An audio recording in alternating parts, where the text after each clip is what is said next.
तुर्की ने उत्तरी सीरिया में कॉरिडोर बनाने के मुद्दे पर पुतिन से बात की, क्योंकि 2019 में रूस और तुर्की के बीच एक समझौता हुआ था और उत्तरी सीरिया में कॉरिडोर बनाने की बात हुई थी। और एर्दोआन ने पुतिन को 2019 का वही समझौता याद दिलाया और मांग की कि उत्तरी सीरिया में कॉरिडोर बनाने में पुतिन उनकी मदद करें। खबर है कि एर्दोआन ने पुतिन से इस बारे में फोन पर बात की और कहा कि उत्तरी सीरिया में 30 किलोमीटर चौड़े सिक्योरिटी कॉरिडोर की जरूरत है और 2019 में हुए समझौते के हिसाब से रूस इसमें तुर्की की मदद करे, क्योंकि कुर्द लड़ाकों का खतरा बढ़ता ही जा रहा है। तुर्की ने सीरिया में एयर स्ट्राइक के करीब 3 हफ्ते बाद ये मांग की। इससे पहले तुर्की सीरिया में जमीनी जंग छेड़ने की चेतावनी दे चुका है और अब कॉरिडोर की मांग करके उसने ये जता दिया कि वो सीरिया में हमले की तैयारी कर रहा है और पूरी प्लानिंग के साथ अटैक के मूड में है, जबकि अमेरिका उसे रोक रहा है। इस काम में रूस भी तुर्की के साथ नहीं खड़ा है, लेकिन तुर्की ने कॉरिडोर का वादा याद दिलाकर पुतिन को अपने खेमे में लाने की कोशिश की। उधर कोरोना महामारी के वक्त यूके ने जो मास्क, दस्ताने और पीपीई किट खरीदे थे उन्हें अब कौड़ियों के भाव बेच दिया गया। वहां की सरकार ने खास तौर पर नीलामी रखी ताकि इस तरह के सामान को बेचा जा सके, लेकिन सबसे बड़ी हैरानी की बात यह कि नीलामी के दौरान करीब 250 करोड़ रुपए का सामान केवल 50,000 रुपए में बेच दिया गया। मतलब यह कि यूके की जनता के टैक्स के पैसे से जो माल खरीदा गया था उसे मिट्टी के भाव बेच दिया गया।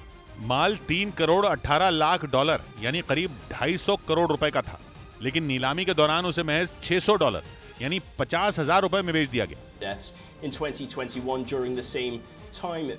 इन्हें उस वक्त खरीदा गया था जब कोरोना वायरस की वजह से हालात बेकाबू दिख रहे थे। हालात संभले तो ये सामान भी गैर जरूरी हो गया। वहां की सरकार ने दावा किया कि इस सामान को स्टोर करने पर हो रहा खर्चा बर्दाश्त से बाहर है। स्टोरेज के खर्च से छुटकारा पाने के लिए इस सामान को बेचना जरूरी था। दावा यह है कि जिस सामान की नीलामी हुई उसकी स्टोरेज पर सालाना 2 करोड़ 81 लाख डॉलर यानी 225 करोड़ रुपए खर्च किए जा रहे थे, इसीलिए नीलामी के जरिए इस माल को कौड़ियों के भाव बेच दिया गया। इलोन मस्क ने अपने ट्विटर के कर्मचारियों को गोपनीय जानकारी लीक करने पर अंजाम भुगतने की चेतावनी दी। प्लेटफॉर्मर्स नाम की वेबसाइट का दावा है कि नियम तोड़ने पर कर्मचारियों की नौकरी भी जा सकती है। यही नहीं, आरोपी कर्मचारी पर मुकदमा भी चलेगा। प्लेटफॉर्मर्स में छपी रिपोर्ट के मुताबिक कर्मचारियों से इससे जुड़े एक दस्तावेज पर साइन करने को कहा गया है ताकि किसी भी सूरत में गोपनीय जानकारियां लीक न हो। इधर भीड़-भाड़ की शिकायतों के बाद नागरिक उड्डयन मंत्री ज्योतिरादित्य सिंधिया ने दिल्ली एयरपोर्ट का दौरा किया, जहां उन्होंने एयरपोर्ट पर अधिकारियों से बातचीत की और उन्हें निर्देश दिए। साथ ही उन्होंने यात्रियों को डिजी यात्रा ऐप का इस्तेमाल करने की सलाह दी ताकि एयरपोर्ट पर ज्यादा भीड़ न हो। We have increased our capacity from the current 13 to today's capacity of 16. सुरक्षा जांच से लेकर बोर्डिंग गेट तक भीड़ से यात्री परेशान थे, जिसको लेकर कई लोगों ने सोशल मीडिया पर शिकायत की और ज्योतिरादित्य सिंधिया को टैग कर भीड़ की तस्वीरें शेयर की थी।